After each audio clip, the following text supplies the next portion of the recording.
parlerai les langues des hommes et des anges, si je n'ai pas la charité, je ne suis un airain qui résonne ou une cymbale qui retentit. Nikisema lugha ya watu au ya malaika kama sina na upendo niko kama vile kiombo kenye kuleta makelele. Et quand j'aurai les dons de prophétie, la science de tous les mystères et toute la connaissance, quand j'aurai même toute la foi jusqu'à transporter les montagnes, si je n'ai pas la charité, je ne suis rien. Nikiwa na zawadi ya unabii, ujuzi wa kujua masiri yote ama ujuzi wote, nikiwa hata na imani ya kuhamisha milima, kama sina na upendo mimi ni bure. Et quand je distribuerai tous mes biens pour la nourriture des pauvres, et quand je livrerai même mon corps pour être brûlé, si je n'ai pas la charité, cela ne me sert de rien. Nikigawanya chakula yangu kuwapa maskini au kutoa mwili wangu lunguzwe moto, kama sina na upendo mimi ni bure. La charité est patiente, elle est pleine de bonté. La charité n'est point envieuse. La charité ne se vante point. Elle ne s'enfle point d'orgueil. Upendo unavumilia, upendo unajaa tele na utu wema, upendo hauna na tamaa, upendo haujivuni na hauna na kiburi. Elle ne fait rien de malhonnête, elle ne cherche point son intérêt, elle ne s'irrite point, elle ne soupçonne point le mal. Upendo haufanyizianake mabaya mauzalimu, upendo hautafuti faida yake mwenyewe, haukasirikake wala kuwaziana mabaya. Elle se réjouit point de l'injustice, mais elle se réjouit de la vérité. Upendo haufurahikiake kamwe na uzalimu, lakini unafurahikiwa na ukweli. Elle excuse tout, elle croit tout, elle espère tout, elle supporte tout. Upendo unasamehe yote, unaamini yote. Upendo unatarajia yote na unavumilia yote. Upendo. La charité ne périt jamais. Upendo haupotei. Les prophéties prendront fin. Manabii itamalizika. Les langues cesseront. Lugha itamalizika. La connaissance disparaîtra. Utapotea. Car nous connaissons en partie et nous prophétisons en partie. Mais quand ce qui est parfait sera venu, ce qui est partiel disparaîtra. Mais donc les trois choses demeurent: la foi, l'espérance, la charité. Mais la plus grande de ces choses, c'est la charité. 2 Corinthiens 1, 8. N'aie donc point honte du témoignage à rendre à notre Seigneur, ni de moi son prisonnier, mais souffre avec moi pour l'évangile par la puissance de Dieu. 2 Timothée 1, 8.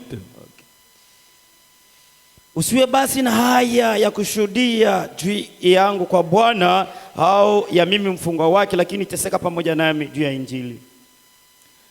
Qui nous a sauvés et nous a adressé une sainte convocation, non à cause de nos œuvres, mais selon son propre dessein, selon la grâce qui nous a été donnée en Jésus-Christ avant les temps éternels. Kupitia uwezo wake Mungu yeye alituokoa na alituita waliko takatifu, haina kwa matendo yetu wenyewe, lakini ni kwa kutaka kwake mwenyewe na kupitia neema ambayo ilipewa ndani ya Yesu Kristo kabla ya misingi ya dunia. Et qui a été manifesté maintenant par l'apparition de notre Sauveur Jésus-Christ, qui a détruit la mort et a mis en évidence la vie et l'immortalité par l'évangile. Ile neema ilionekana wakati Bwana Yesu Kristo alionekana, ambaye yeye alibomola lufu na kaweka kionyesho uzima na kutokufa kupitia Injili. Je vous invite à vous asseoir. Na miomba mwikale. Et quand nous sommes assis, na wakati tuko nekala, nous pouvons prendre Romains 16. Tunaweza kubeba Waroma 16. Romains 16. Warumi 16. 20. 20 yake mstari. Le Dieu de paix Mungu wa salama écrasera bientôt Satan sous vos pieds. Hapa sasa ataponda shetani chini ya miguu yenu. Le Dieu de paix Mungu wa salama écrasera ataponda bientôt hapa sasa Satan shetani sous vos pieds. Chini ya miguu yenu. 1 Corinthiens 15. Wakorinto wa kwanza 15 26. 26. Le dernier ennemi qui sera détruit, adui wa mwisho ule atabomolewa, ataribiwa, c'est la mort. Anaitwa lufu. Amen. Amina. Amen. Amen. Que Dieu bénisse la lecture de sa parole. Mungu abariki usoma neno lake. Je vous salue tous ce matin au nom de Jésus-Christ. Asubuhi ya leo na msalimu wote mjana Bwana wetu. Shalom, peuple de Dieu. Amani taifa ya Mungu. Shalom, église du Dieu vivant. Amani kanisa ya Mungu mzima. Shalom, épouse de Christ. Amani bibi harusi wa Kristo. Nous sommes en train de voir l'évolution de la parole. Biblia yenye kuitwa kuendelea mbele kwa neno. Et nous croyons que la parole a évolué. Na tunaamini ya kwamba neno Et inaendelea il mbele. nous amène une nouvelle expérience.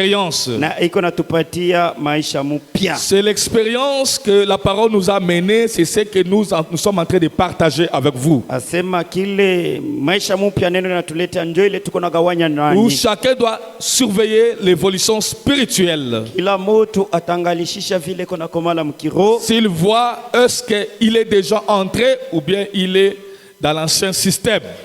Utaona we moya kama uko munamna ya zamani ya kutenda kufanya bitu au kama ulishaingia munamna ya sasa hii. Amen, église. Amina.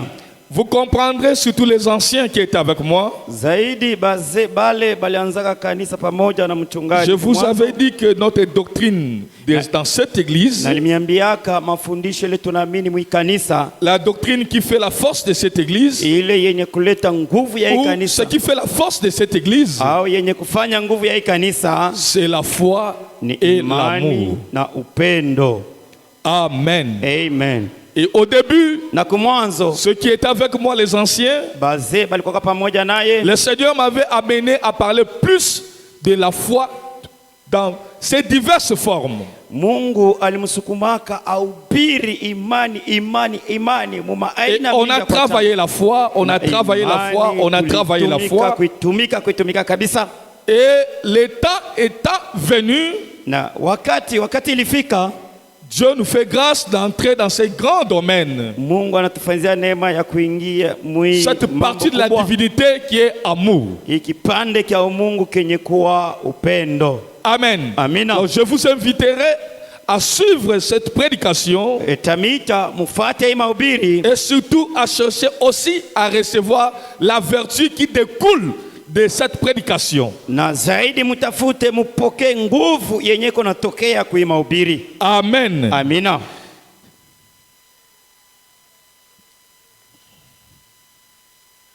Vous trouverez ceci.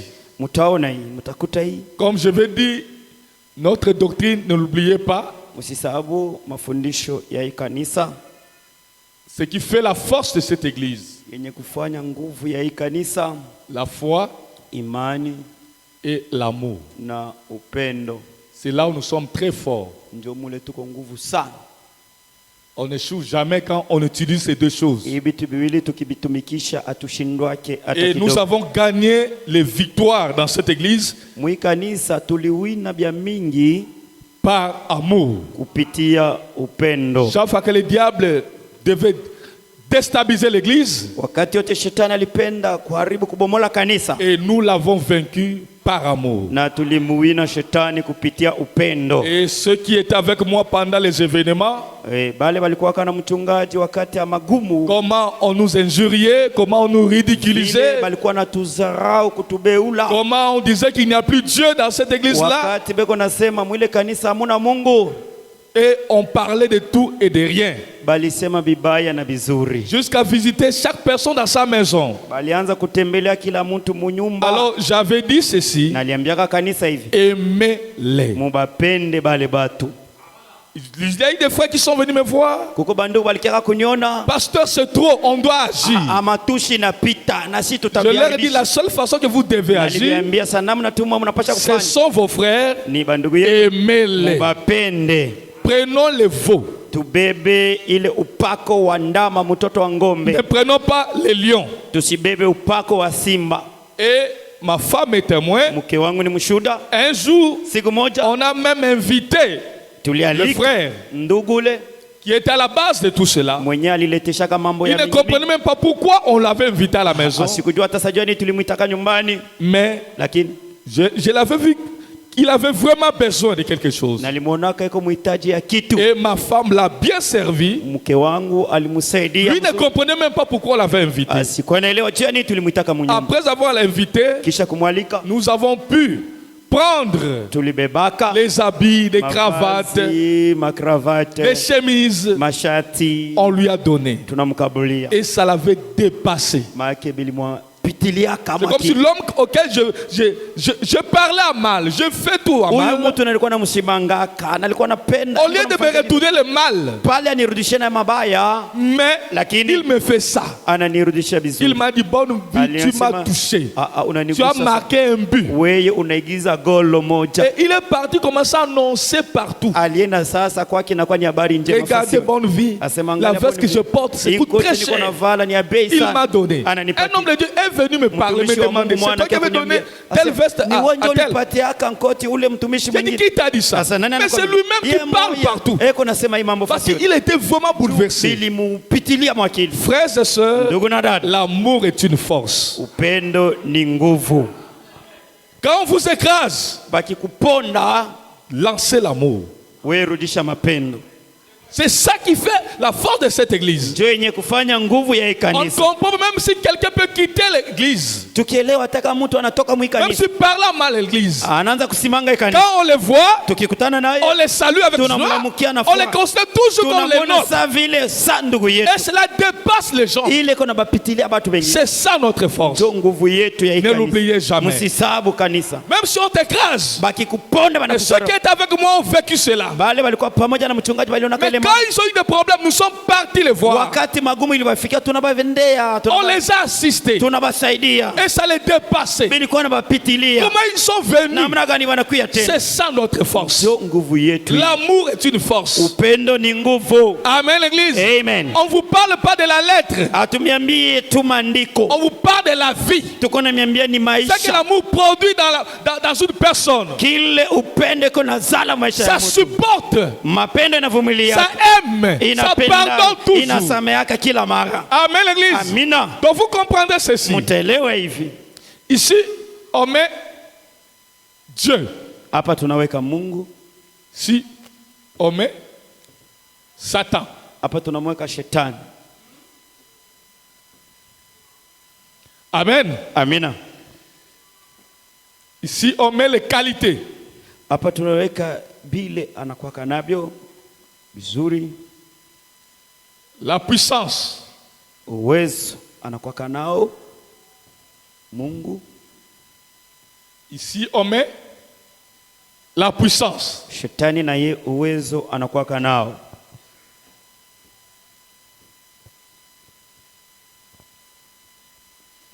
Ici, Hapa tunaweka on met l'amour. tunaweka upendo.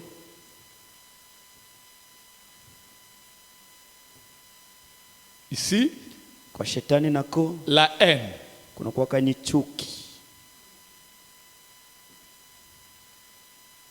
Ici, Kwa Mungu la vérité. kuko ukweli.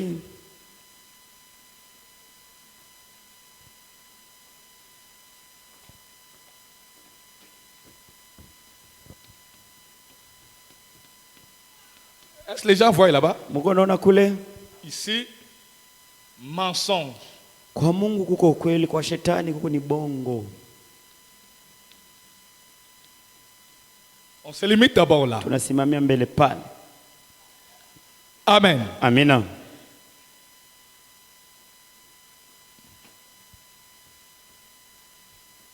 Je vais mettre ici la vie. Hapa tunaweza kuweka uzima, Ici, c'est la mort. huko ni lufu. Amen. Amina. Amen. Amen. J'ai lu le frère Branham hier. Nalisoma ndugu Branham jana mumposho, Il a dit, anasema j'ai vu naliona les sorciers en Afrique, balozi ou les mwafrika gens en Afrique, au watu mwafrika aller vers les idoles. wanenda kumasanamu Et bankishi ils étaient guéris. na wanaponywa, banatunzwa. Amen. Amina. Donc vous trouverez ici, Utakuta hapa les sorciers peuvent déclencher des choses.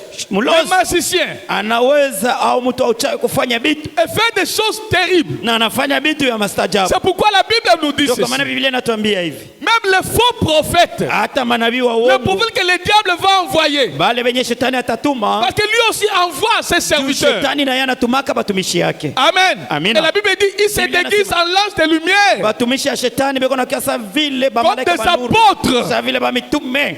Amen. Amina. Ces gens-là sont plus caractérisés Bale batu zaidi jua kubatambua kubavumbula par la puissance. ni kupitia uwezo. C'est là que la Bible nous dit, Biblia inatuambia il y aura des faux prophètes utakuwa manabii wa uongo et ils séduiraient même les élus si c'était possible. na wanaweza kutongoza hata Ces watabule prophètes-là kama feront des inawezekana. prodiges et des miracles. Bale manabii watafanya mastajabu na miujiza. Amen. Amina. Donc, c'est-à-dire, Ni kusema par rapport à la puissance, kufuatana na uwezo c'est difficile biko nguvu de discerner wachanishe uvumbule que ça vient de Dieu ou ça vient du ni diable. uwezo wa Mungu au ni wa shetani. C'est tellement difficile Biko nguvu parce que c'est presque pareil. juu biko sabi ya kufanana. Amen, l'église. Amina. Vous comprenez? Munaelewa? Par rapport à la puissance, Kufuatana na uwezo il n'y a pas vraiment de différence. hakuna kweli kweli uwezo. L'église me comprend? Kanisa, Mungu naelewa? Donc, par rapport à ça, Kufuatana na uwezo, mais lakini cette autre composante asema de Dieu kile kitu kingine kenye Mungu ako nacho qu'on appelle amour, banaita upendo.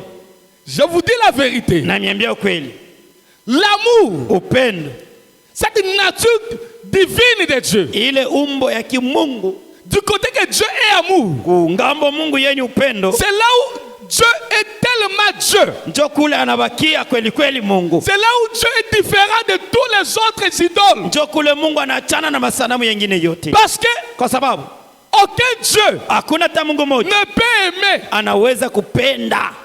Là-bas, il n'y a que les intérêts. Anasema yeye yeko nafuata tu ni mafaida yake. Tu viens vers lui. Unakuja kwa ule Tu Mungu, veux être béni. unapenda barikiwe, Il te donne d'abord, tu dois faire de ça. anakupatia kwa makanuni yawe Tu kufanya. ne fais pas, tu meurs. Kama ufanya utimizi, mwisho wake utakufa.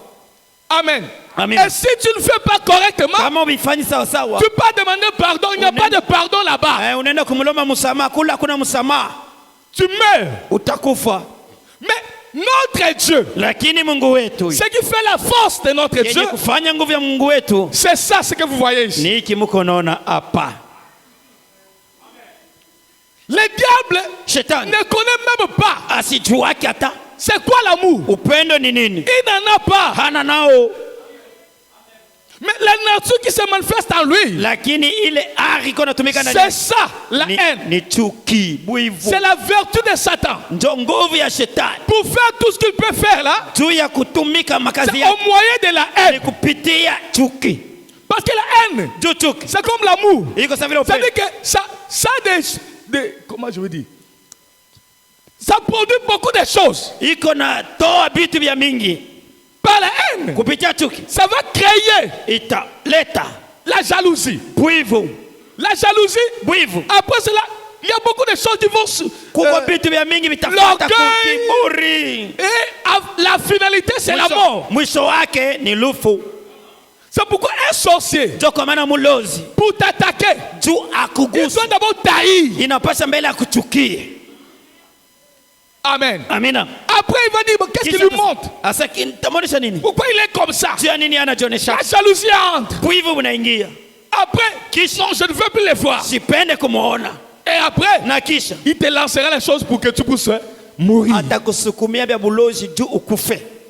Amen, l'église. Amina. Donc, Ni kusema si en vous, vous sentez trop la haine, kama wewe unasikiaga kila mara chuki, kila mara, attention, fanya ange dans votre nature intérieure. ndani yako, muro yako muko nini. Si tu ne pardonnes pas beaucoup, Kama usameake sana, fais attention. fanya ange, Parce que juu tout dépend. yote iko naangalia. Il y a les fils de Dieu, il y a aussi les fils de Satan. Batoto ya shetani beko wako na ba Mungu beko wako.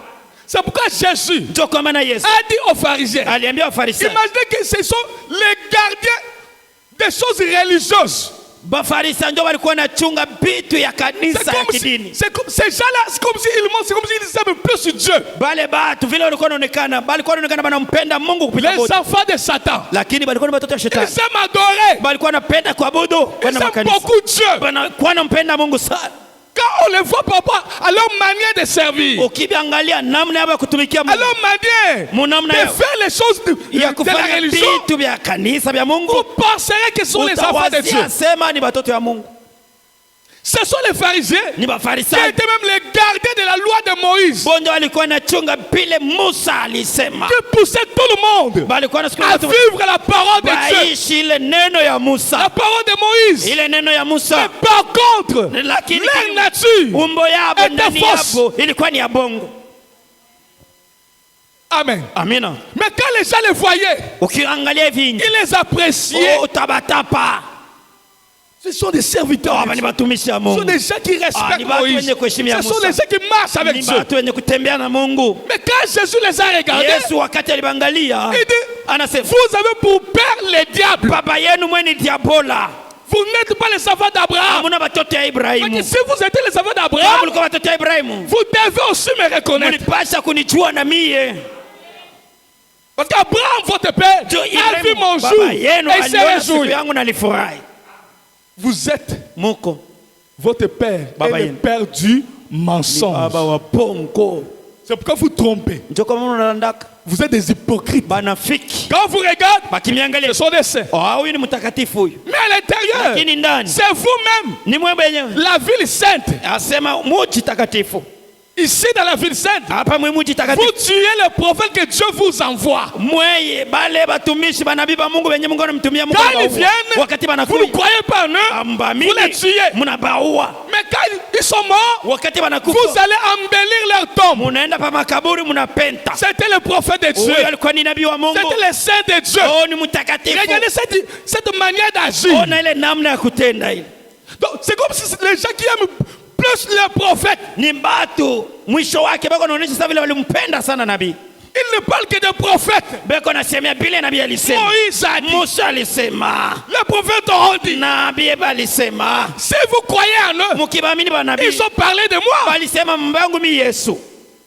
Amen. Amina. Mais Lakini croire en lui, kumwamini Yesu. regardez, Oneni. ils étaient toujours là où Jésus enseignait, toujours là. Mafarisayo fasi Yesu alikuwa iko nafundisha nabo balikuwa pale.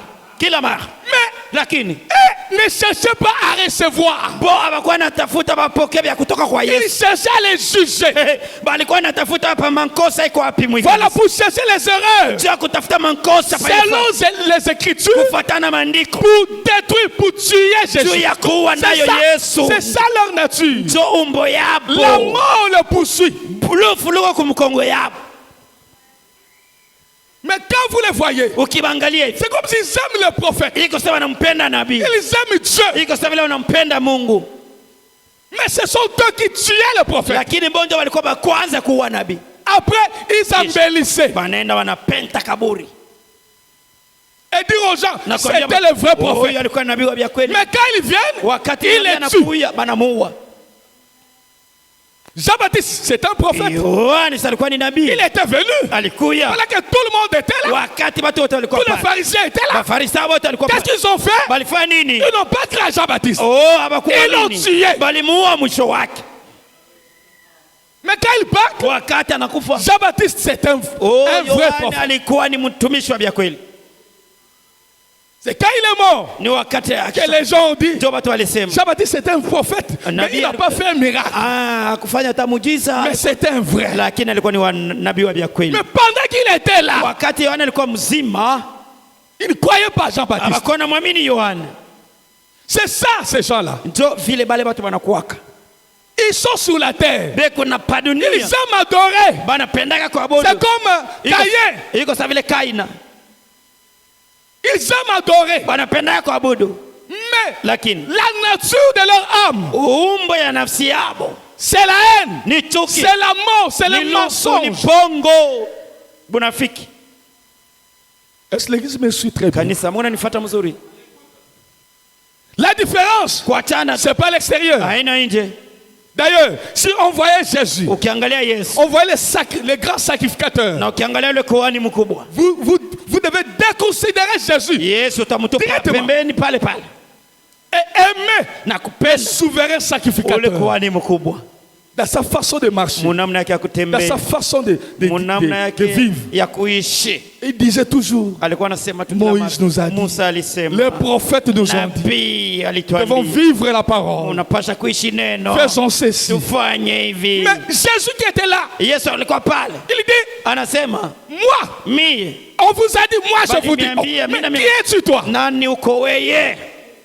Sa façon de parler touchait, ça choquait les gens. Namna yake ya kusema ya Yesu ilikuwa nagusa watu, kumwambia Mais yo, pas la façon de parler des grands sacrificateurs. hapana, namna ya kusema ya bakuhani Il leur mkubwa. disait, je ne vous dis rien. Mais je vous répète ce que les prophètes ont dit. kile manabii walisema. Moïse nous a dit ça. Musa alituambia hivi. Moïse nous a dit ça. Oh, Et les mnaamini gens Musa disaient, alikuwa, watu Amen. wanasema amen. Oh, Pale les fils du diable, mwana wa shetani ndio les walikuwa pale. fils du mensonge, Watoto wa bongo ndio walikuwa pale. l'hypocrisie, c'est leur Munafiki. caractéristique. Asema munafiki ndio Faire montrer aux gens akuonesha watu qu'ils sont des chrétiens. asema ni Wakristo, Mais leur cœur lakini maroho est rempli de la haine. inajana chuki Et la mort le poursuit. na lufu lulikuwa na bafata. Vous êtes avec moi, église? Mbona nifuata kanisa? Vous êtes dérangés. Bina mifamu mbaya. Amen. Amina. Je vais arriver à quelque chose. Nataka nifikie mkitu moja fulani. Amen. Amina. Prenons Tubebe Luc. Luka kitabu chake Luc 5. sura ya 5.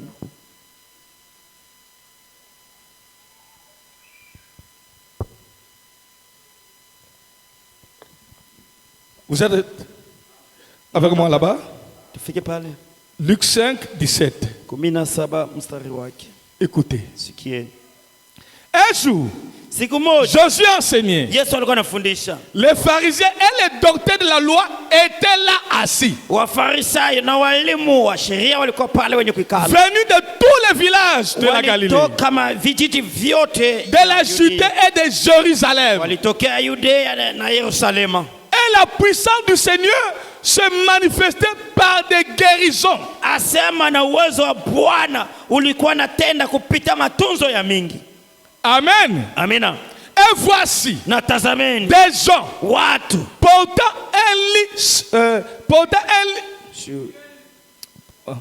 sur un lit un homme qui était paralytique. walikuwa na pakitanda mtu mmoja alikuwa Cherchaient à le faire entrer et à le placer sous ses regards. walikuwa natafuta bamuingize fasi Yesu alikuwa na bamweke mbele ya macho yake. Comme ils ne savaient pas par où l'introduire à cause de la foule, Juu ya umati wa watu hawakujua namna gani watamuingiza ule mtu. ils montèrent sur les toits Bakapanda yule malata et il est descendu par une ouverture na bakamshushia paka ntundu kamoya avec son lit na kitanda au yake milieu de l'assemblée devant Jésus. mbele ya Yesu.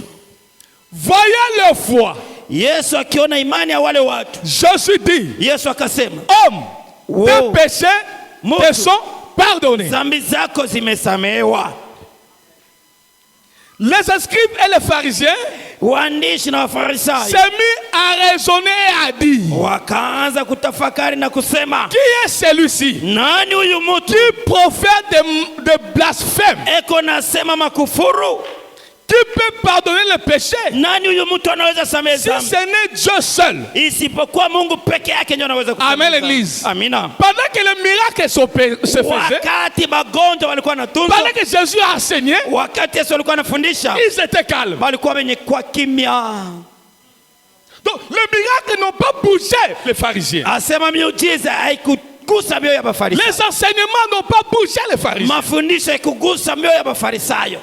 Au lieu qu'ils soient contents qu'un pécheur a été pardonné, Pale wafurahi mtenda dhambi mwana samewa, eux trouvent cela une occasion d'attaquer Jésus. pale bo bila walikuwa natafuta banabiona. C'est pourquoi, Ndio kwa maana quand l'amour se lance toujours, wakati kila mara mapendo inasukumwa, il y a toujours un adversaire qui doit réagir. kuko adui kila mara na yeye anapaswa kuingia mkazi. Quand les miracles s'opèrent, Wakati miujiza iko nafanyika, quand on enseigne, wakati iko il n'y nafundisha, a pas de problème. C'est hakuna pourquoi, mes adui. bien-aimés, Mwelewa wapendwa, faites attention au temps où nous sommes. fanyeni ange wakati ambamo tuko naishi. Nous sommes à l'âge qu'on appelle l'amour. Tuko mkizazi wanaita upendo.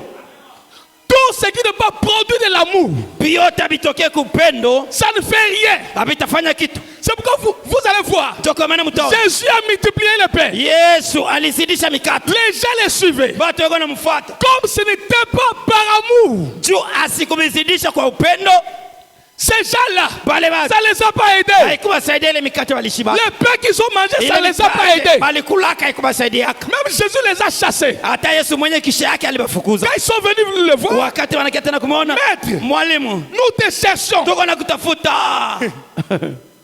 Il dit, vous me cherchez Sasa Mungu parce ananitafuta. que vous avez mangé Tu le pain. mulikula, munakula, Donc munashiba. vous venez encore pour en chercher. Munakuya tena mutafute mikate ingine. Mais quand un homme Wakati mtu vient, anakuja, Jésus regarde son intérieur. Yesu anaangalia moyoni mwake. Si Jésus l'aimait, Kama tu Yesu la akimupenda, vie de cette personne-là maisha ya ule mtu changeait pale automatiquement. pale inabadilika. Amen. Amen. Amen. Amina. Il peut enseigner. Yesu anaweza Il peut kufundisha. faire le miracle. Anaweza Mais fanya quand miujiza. il lance l'amour à quelqu'un, Yesu akikupenda hata kidogo, ça change la personne. iko nabadilisha pale pale mtu. Ça lève la nature du péché. Iko Ça ose. natosha mizizi ya nzambi ya mtu. L'homme là, il change automatiquement. Pale pale mtu Vous ne anabadilisha verrez yote. plus retourner en arrière. Ule mtu atarudilia tena mzambi. L'amour est une force, Upende ni nguvu, une puissance. ni uwezo. Amen, l'église. Amen. Donc vous remarquez, Mutaona les gens bale batu qui viendront là-bas au temps, bale batafika kwa À la wakati ya pleine mwisho. fête. Mwile juu ya juu. frère Madame dit, Ndio Branham asema. c'est une super race. Asema kile kizazi ni kia juu sana. Qu'est-ce qui va faire qu'il soit super? Ni nini itafanya kiko kia juu kupita? À cause de ça, Juu ya upendo. cette nature divine. Ile umbo ya kimungu. Vous comprenez? Mnaelewa? C'est ça qui fait la différence. Ndio iko naleta tanyisho. Ici, c'est Dieu dans l'homme. Hapa ni Mungu ndani ya mtu. Le logos, la Ndani parole. ya neno. Et sa nature se manifeste par amour. Na ari yake iko natumika kupitia upendo. Ça a des capacités Il de a supporter là où aucun homme ne peut supporter. Upendo inaweza kuvumilia fasi mtu hawezi kuvumilia. Ça peut pardonner Inaweza kusamea upendo autant de fois. mara ya mingi. La même personne, Mtu moja quand il vient toujours te wakati voir. anakuja kila mara kwako. Si cette nature n'est pas en vous, vous Kama ile n'arriverez pas. umbo haina ndani yako hautafikia mkuvumilia. Amen, l'église. Amina. Donc vous remarquez ici, Mkiona hapa le miracle était là. miujiza ilikuwa pale. On enseignait. Balikuwa wanafundisha kwa Yesu. Mais ces gens étaient calmes. Wale watu walikuwa wenye kutulia pale. Mais quand ils ont entendu, Wakati walisikia à cause de l'action que cet homme a produit, juu ya tendo Yesu alifanya, l'homme l'a produit. ule mtu ile tendo ya Ça kushuka pale, touchait le cœur de Dieu. ile tendo iligusa moyo wa Yesu. Remarquez, frère, Oneni ndugu, cette nature divine, ile umbo ya la kimungu, parole qui se manifeste, ile neno wakati ça, natumika ça n'attend pas que l'homme puisse se répartir. haichungake mtu atubu mbele.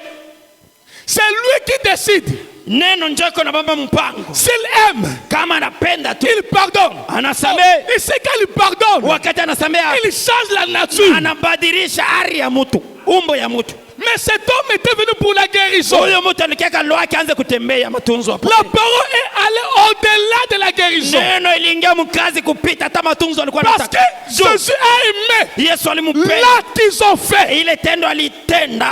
Ça l'a alifurahi. touché. Iligusa moyo wa Yesu. Il a commencé par changer la Alianza nature intérieure. mbele kubadilisha umbo ya À ndani ya guérir d'abord l'âme mbele wanatunza nafsi avant de toucher mbele le ya corps. kugusa mwili wa kupoza. L'amour Upendo est une force terrible. ni nguvu ya hatari. L'église est avec moi. Kanisa inanifuata, Ça a changé. inabadilisha. Cet homme n'a pas demandé, Seigneur, Ule pardonne-moi, mtu asikusema, j'avais péché, Bwana j'avais fait nitenda ça. dhambi Non, unisamehe na nifanyia kitu fulani kitu fulani. Hapana. c'est la parole qu'il a aimée. Ni neno hiyo ilimpenda. Comme il a aimé, Vile neno ça l'a inampenda. tellement touché. Là qu'ils ont fait, l'a touché. Ile tendo ya kushukia pantundi Il limugusa va sana Yesu. d'abord au-delà de changer la Alienda. nature de la personne. Mkiwango ya kubadilisha umbo ya ule mtu, Et après, na kisha il guérit le corps. anaponya mwili. Amen. Amina. Vous comprenez? Munaelewa?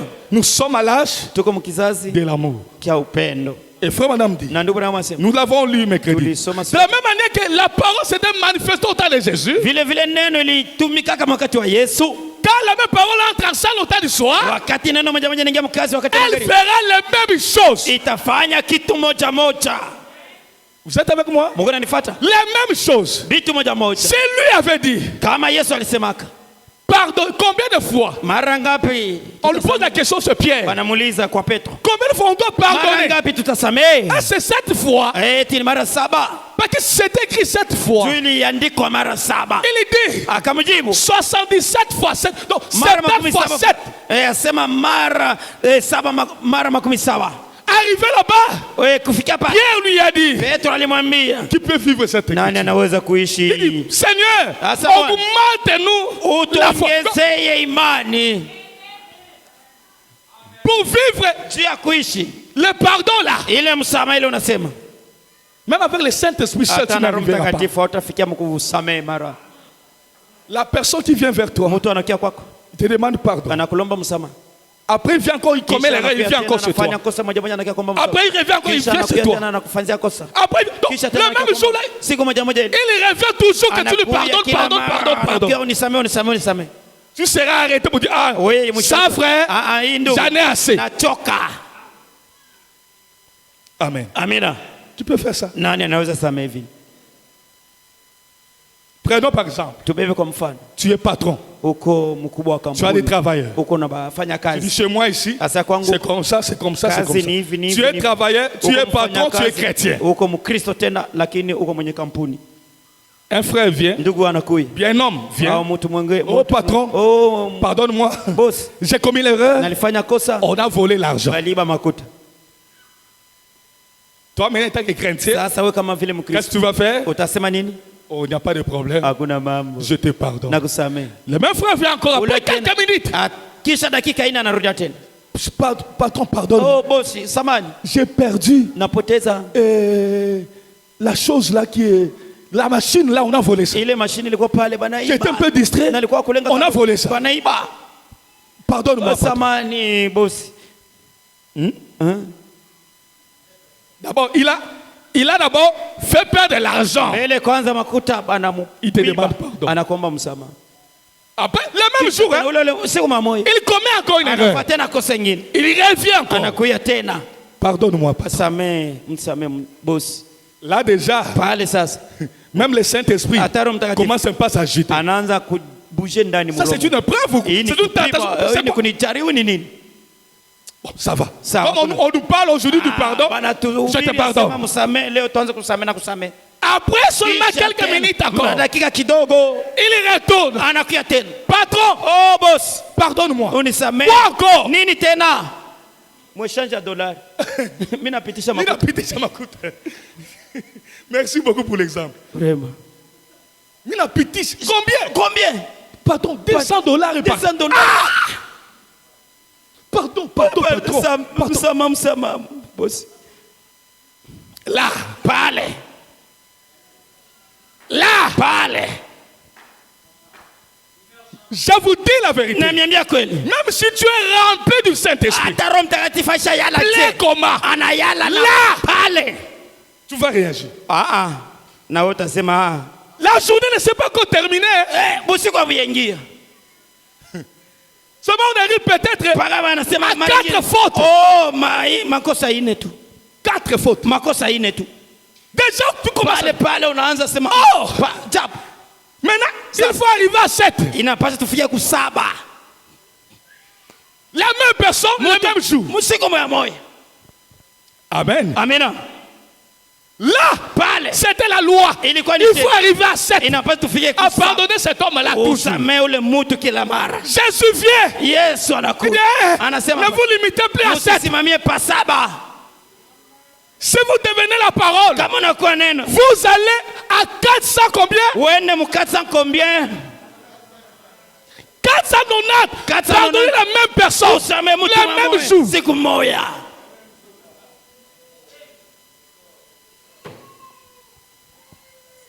Amen. Amina. Là, Pale. pale, il faut être Dieu pour arriver à Inapaswa ça. kuwe Mungu. Jua kuvumilia. Aucun humain, je vous dis, Mtu huyu mwenye alizalika pa dunia ne hataweza peut vivre cette écriture. hataweza Aucun kuishi humain. ile andiko, hakuna hata mtu mmoja. Même je vous dis, même si tu as le Saint-Esprit seul, hata kama kuna Roho Mtakatifu peke tu yake n'arriveras pas. hautavumilia. Tu vas réagir. Pale pale na wewe unafanya vya kufanya.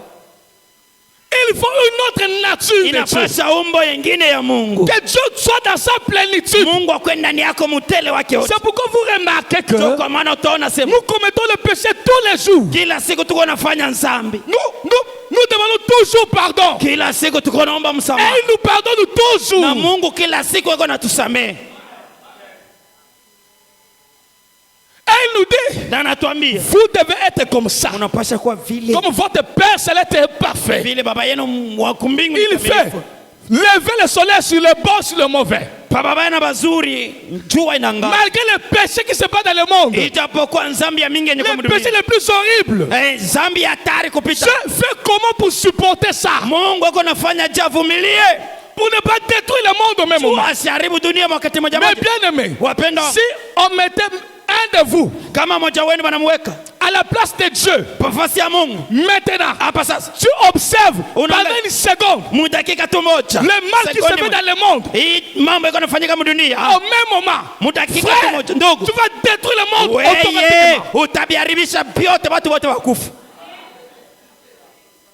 Parce qu'il y a des choses que nous ne voyons pas. Tuko vitu vingine viko natendeka wenyewe. Mais lui voit tout ça. Yeye kona na bio. Comment il fait Namna gani yako nafanya juu ya pour kuvumilia? supporter ça? Juu ya kuvumilia mabaya yote. Pour ne pas détruire le Juu monde. asiharibu asiue Et il watu. est patient. Eko Il mvumilivu. croit que Anaamini ya kwamba malgré le péché, ijapokuwa mais nzambi. j'ai les enfants Niko na qui watoto n'ont yangu. pas encore atteint la maturité. Hawayakomala.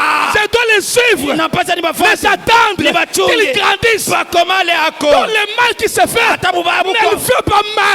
abunifanya À mabaya. cause de Juu l'amour ya upendo. qu'il a pour ses Yenye enfants. niko na watoto yangu. Quelle nature! Umbo gani ile?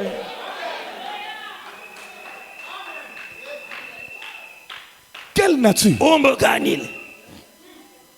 Quel homme peut vivre comme ça? Mtu gani anaweza kuishi ile maisha? Satan Shetani n'a pas ça. ana na ile maisha.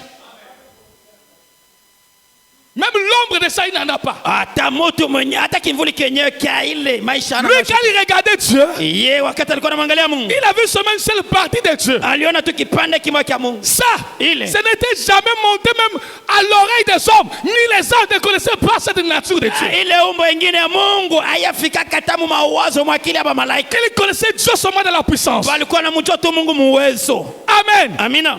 Oh, il y avait un côté faible mais fort de Dieu. Lakini kulikuwa kipande kingine kizaifu kia nguvu sana kia Mungu. C'est là Ndio kule qui va les vaincre ici. kile kipande kingine upendo ndio itamuina Parce que shetani. lui n'a pas cette Juu profondeur. shetani ana na ile upana ya upendo.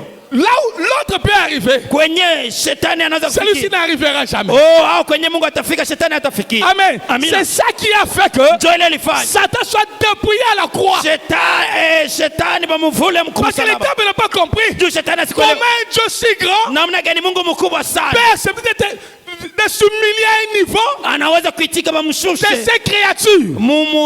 mkiwango ya maumbile Les yake. siffles, Bamupike kuko batu wenye aliumba. crache sur son visage. Wanamutemea kusu. On enlève les habits. Banamuvula mangoyo. Il ne réagit pas. Asirudishe Là, mabaya. les diables ne comprennent pas. Pale shetani akuwa naelewaka. Il dit, ce n'est pas Dieu. Asema huyo ana Mungu.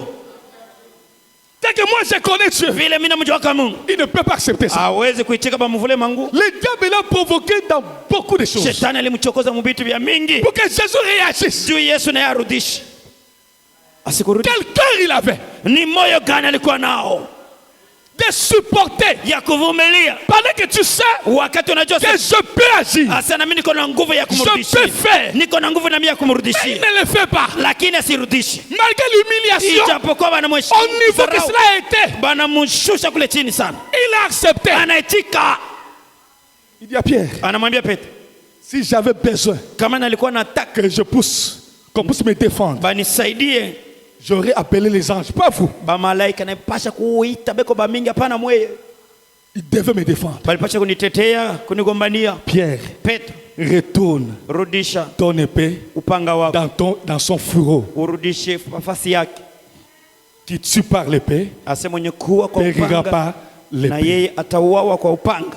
il n'a pas arraché le couteau de force. Yeye asikumunyang'anya Petro kisu kwa nguvu. C'est ça l'amour. Ndio upendo. L'amour comprend. Upendo. L'amour supporte quelqu'un Upendo par rapport à son niveau de foi. Uko naelewa asema huyu kiwango yake imani ni hivi Si c'était toi et moi, kama ilikuwa ni wewe na mimi, tu commençais à parler. utaanza kwenda kusema kanya. Frère, jusqu'aujourd'hui, mpaka leo tu as encore la tente de te battre. Ukingaliki na kisu. Frère, tu veux tuer quelqu'un, enlève ta foi. Ça c'est le diable, Jésus n'a pas dit ça. Yesu asikumwambia Petro vile vyote. Et il n'a pas dit, asikusema enlève ça. Tosha kisu. Retourne là où c'est là et sort. Pourquoi? Il savait qu'un jour, de soi-même, l'épée tombera. Kitanguka. Amen. Ça le secours. Bila msaada. C'est Dieu lui-même qui fera ça. Ni Mungu mwenyewe ndiye anafanya mambo yake. L'amour upendo est une force. Ni nguvu. L'amour upendo est une puissance. Ni uwezo. C'est là notre force aujourd'hui. C'est ça la force de l'épouse aujourd'hui. Faites attention mes bien-aimés. L'épouse, ce n'est pas seulement prononcer la parole. L'épouse, c'est Dieu lui-même dans des hommes. La même capacité que Jésus avait. Et on aura les mêmes capacités. C'est-à-dire, s'il lui a supporté les injures, frère, on a craché sur lui. Comme ça. Imaginez un peu.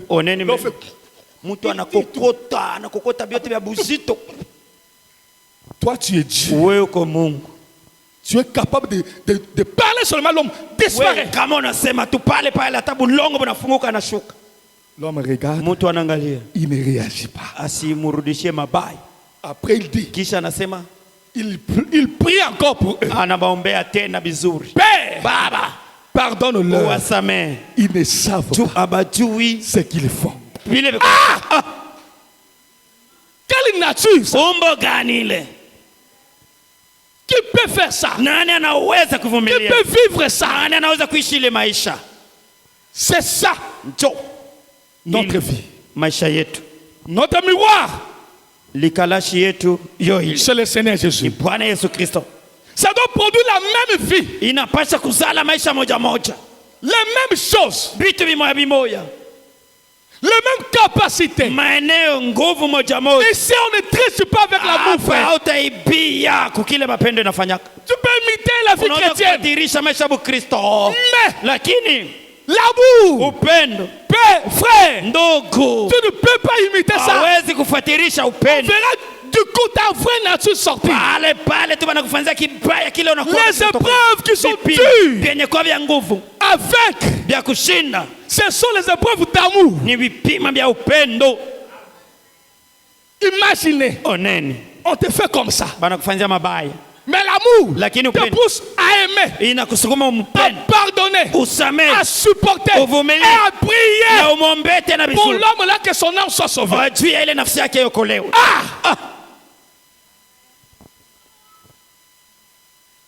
Vous voyez, hein? Vous voyez? C'est pourquoi aucun des saints qui sont morts a vu le Seigneur. Parce que personne ne pouvait vivre ces choses dans la chair avant que la parole, les logos ne descendent. Le Saint-Esprit seul ne peut pas t'amener à être parfait. Je vous dis la vérité. La nature humaine sera toujours accrochée à toi. Mais quand la parole et le logos descend, lui, il a affaire avec le péché dans toute sa plénitude. Il vient arracher le péché. La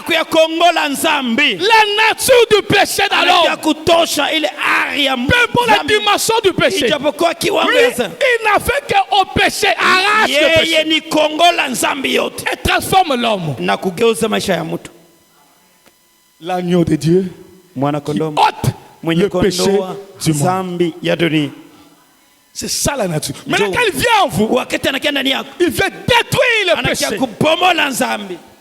Et il vous fait manifester na nakufanya uoneshe la vraie vie de l'amour. maisha ya kweli ya upendo. Parce que Dieu Juu Mungu est amour. ni upendo.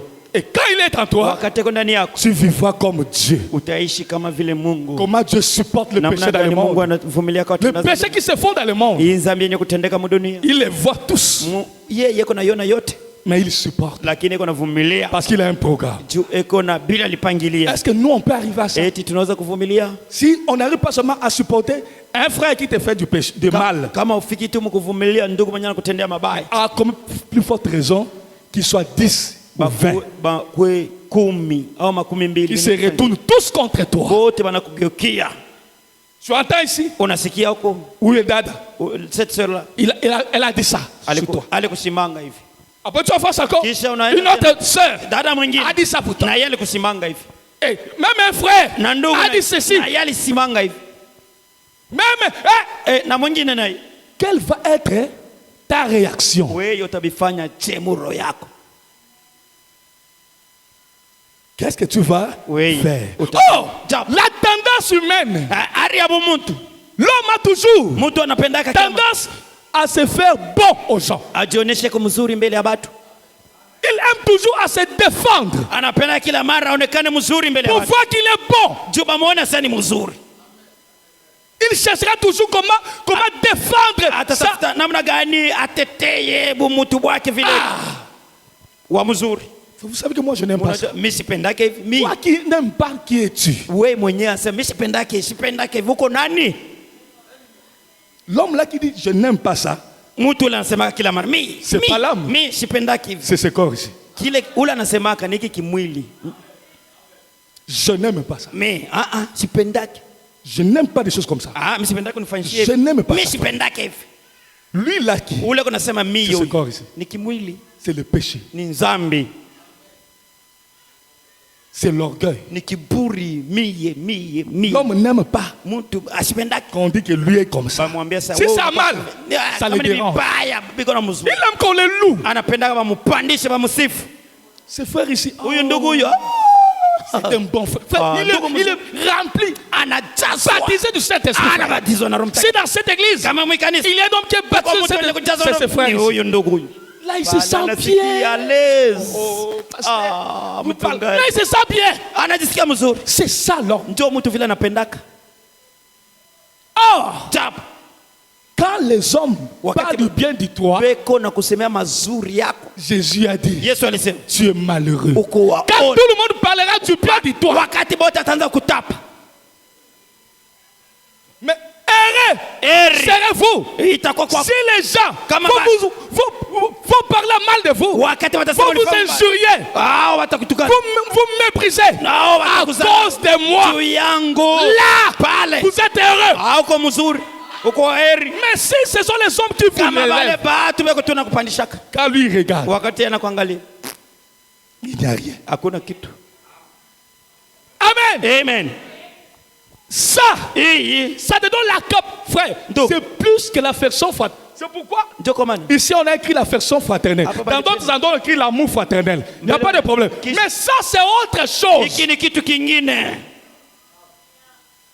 Ça, Ile ça se limite pas. Vous vous aimez seulement entre frères. Non. haina tu sema si kanisa yetu, hapana.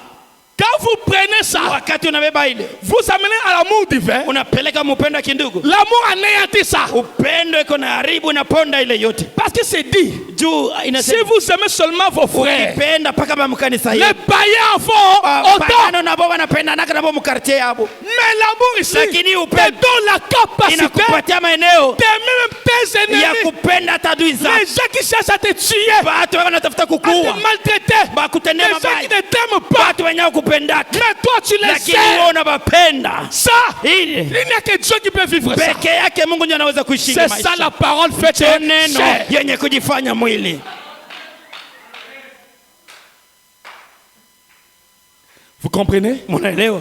L'amour est une force. Upendo ni nguvu. L'amour est une puissance. Upendo ni uwezo. Quand l'amour est en vous, Wakati uko ndani yako ça agit dans la uko simplicité. natumika Ça ne munyenyekevu. cherche pas son intérêt. Upendo itafutaki faida yake L'amour mwenyewe. excuse tout. Upendo unasamehe. Quand c'est tout, c'est tout. Hein? Wakati wanasema biote ni biote. Comme je vous ai donné l'exemple Vile là. nipatia mfano. Le même frère Ndugu mama moja. vient commettre toujours les Anakaa tena erreurs. kila mara anakaa kufanya. Si l'amour est là, Kama upendo kwa- l'amour pardonne toujours. Upendo kuna samehe kila mara. Toujours. Kila mara. Amen. Amina. Toujours. Kila mara. Tout. Kila mara. Vous allez dire, mais l'amour Utasema. est correctif. Oui. Upendo unanyoloshaka. Mais dans l'amour, Upendo mwe. même quand il faut corriger, Ataka wakati avec unamwambia amour, na upendo. il ne faut pas que la chair Haipashi mwili intervienne. ingie mukazi. Qui va arriver à ça? Nani atakorije muntu bila maungo kuparticiper? Frère, Donc, c'est écrit, hein? Inyenye kuandikwa.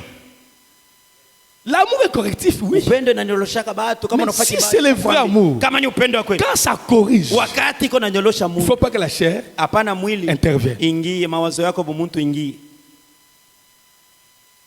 Qui va vivre ça? Nani ataishi ile? Qui peut parler de cette écriture-là? Nani anaweza sema juu ile andiko? Un homme ou Dieu? Muntu au Mungu? Amen, l'église. Amina. Est-ce qu'on peut acclamer le Seigneur? Tunaweza shangilia Bwana Yesu Kristo.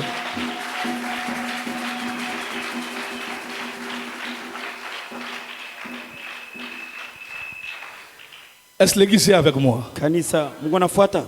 Donc nous sommes au temps où, Tuko mwakati ambayo comme je vous dis là, vile ameambia pale. si vous, tout ce que vous faites n'est pas le produit de l'amour, Kama biote uko nafanya kukabuliana kufanya hivi uko naomba uko nafanya kama bitokee kwa mapendo par rapport à l'âge où nous sommes, kufatana na kizazi comme nous sommes à l'âge de l'épouse, vile tuko mkizazi kia bibi harusi. Dieu Mungu n'agrée que cette vertu ici. yeko naitika tu byenye kutokea kwa hii nguvu hii. Si tu vas en bas de ça, Kama unavifanya chini ya hii nguvu, ça ne peut pas être agréé de Dieu. Mungu hawezi kubitika. Amen. Amina. Tu peux partager, il n'y a pas de Unaweza problème. kukabulia watu bitu hakuna mambo. Mais ça doit être le fruit. Inapasha De l'amour. itoke unakabuliana kupitia mapendo. Quand tu donnes, Wakati unapatia quelle est ton attitude Oui. par rapport à l'acte que tu fais? uko na hari gani muroko na waza binini wakati uko nakabuliana pantalo. Amen, l'église. Amina. C'est comme je vous dis, Iko sawa vile niambia. c'est corps ici. Hiki kimwili hiki. Frère, Ndugu, tu peux dire non, moi, utaweza usamii c'est l'amour de Dieu ni mapendo ya Mungu ndio qui unafanya. parle. Yenye iko nasema C'est l'âme ni nafsi ou le corps? au ni mwili ndio kunasema. Maintenant, si le corps parle, Kama mwili c'est unasema le produit de l'orgueil. ni tunda ya kiburi. C'est comme nous avons dit. Vile tulisema L'orgueil, kiburi l'unique chose qui peut détruire ça.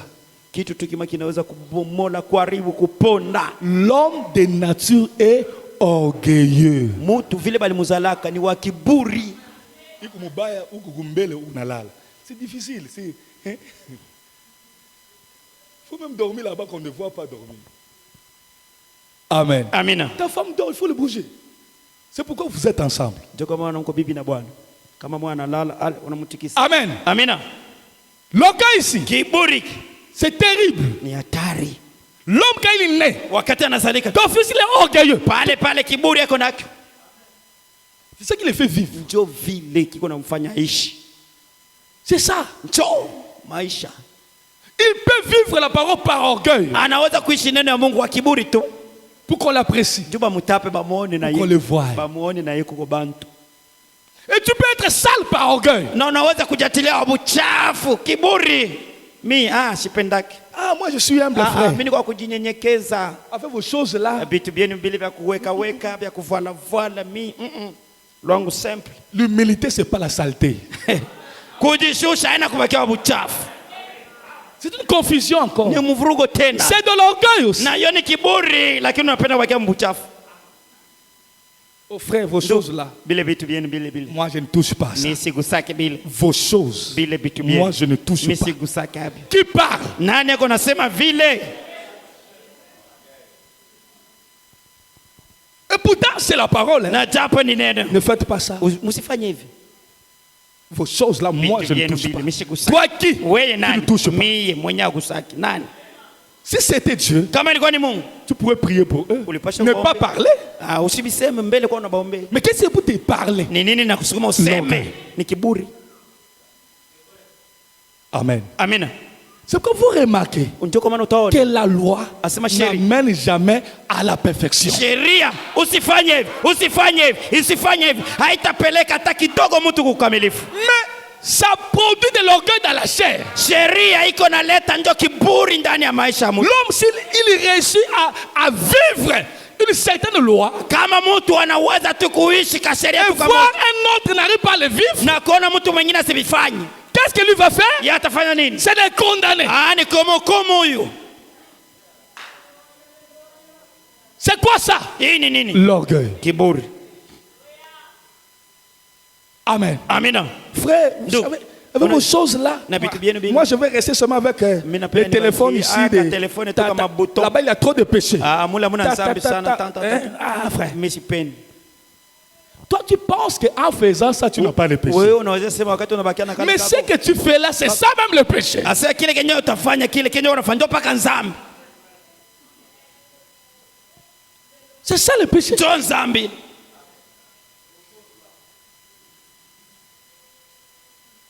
L'église avec moi. Kanisa mwana fuata. Frère, il y a trop de choses là-bas. Frère, moi, seulement ça.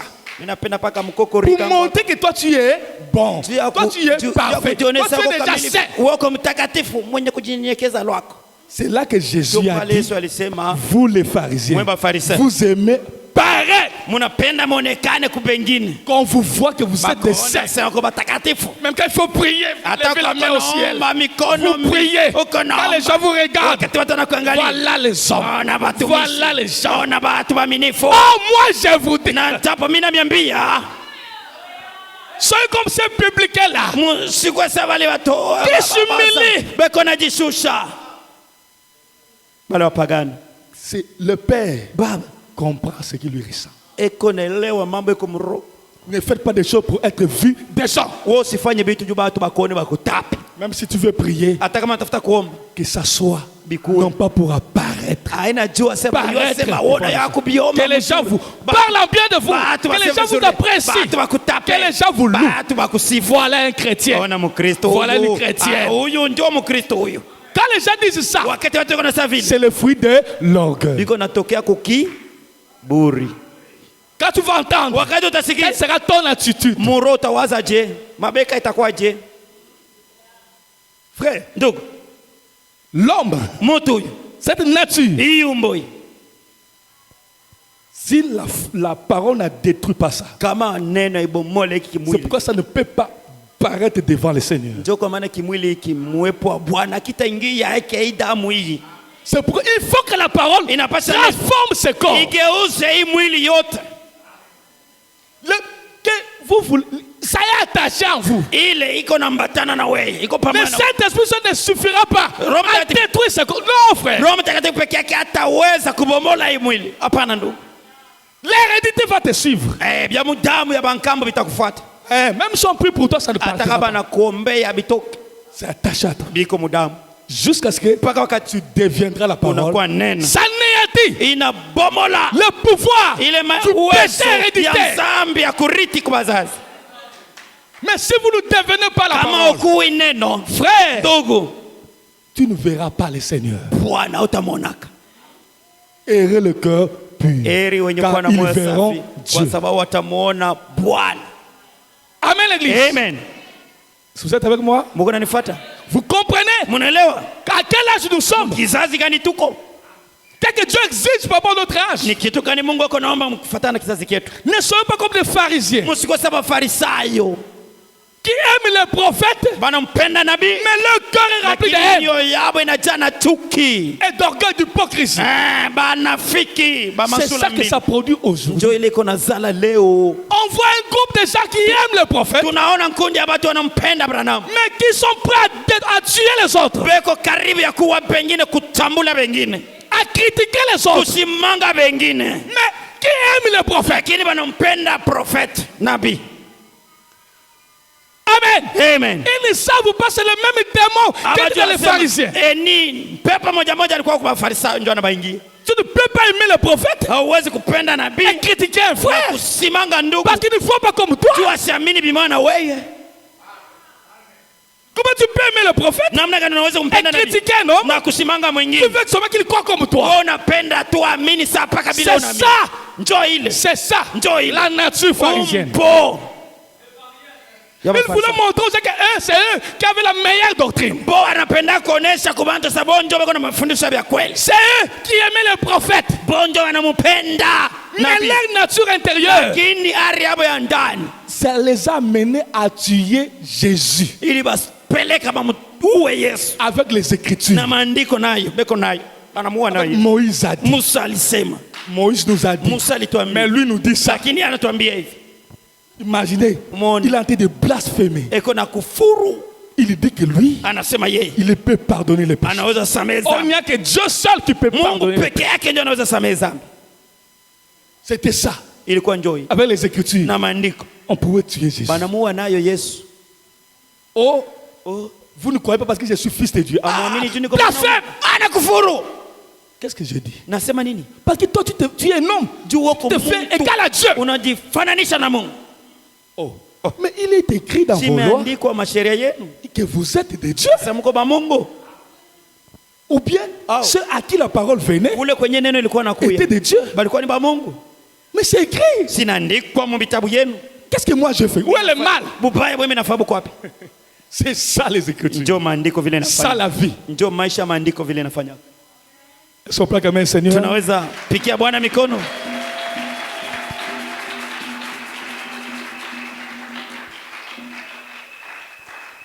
Pour entrer au ciel, Juu ya kuingia mbinguni ça devient simple et facile. binakuwa byepesi. Oh, c'est Ça. tellement simple et facile. Biko byepesi na bya chini Il sana. faut la révélation. Inapasha upate ufunuo. Parce que l'entrée au ciel, Juu ya kuingia kumbingu ça passe par amour. utapitia mu upendo ndio unaenda kumbingu. Amen, l'église. Amina. Amen, peuple de Dieu. Amina.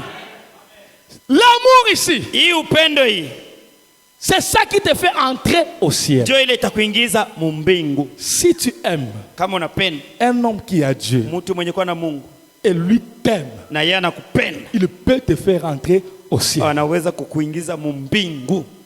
Quand la parole est là, Wakati nene ko pale c'est fait chair. inajifanya mwili. Si l'homme peut toucher le cœur, Kama mtu anaweza kufurisha moyo comme Jésus, vile Yesu, même si l'homme là ne se repentait pas, hata kama ule mtu asitubu dhambi zake, comme nous avons vu que la parole vile s'est tuliona, manifestée. wakati nene ko mkazi, Cet homme, le paralytique ne s'est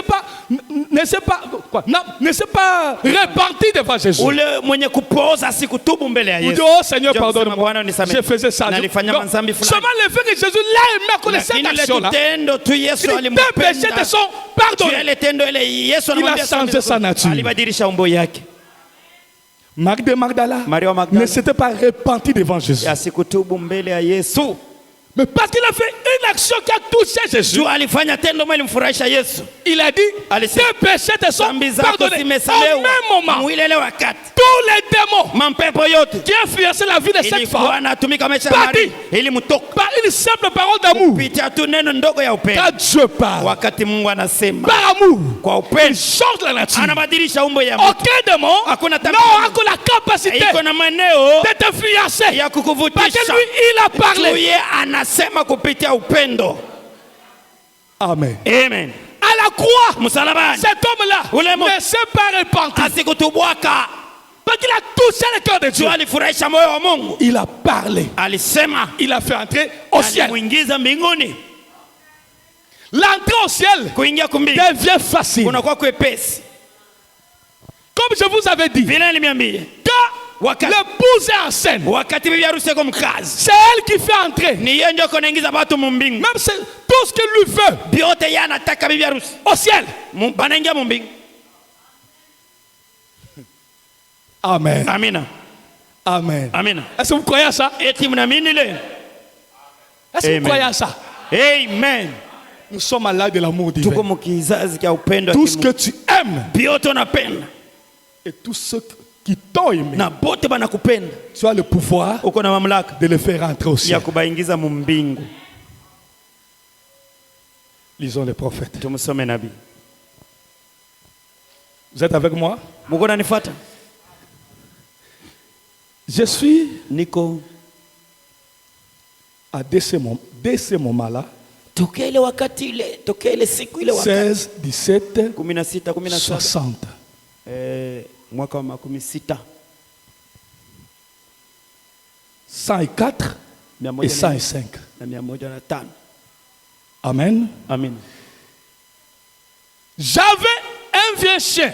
Nalikuwa na imbwa wangu moya wa zamani. Nous faisons la chasse. Tulikuwa naenda kuinda naye.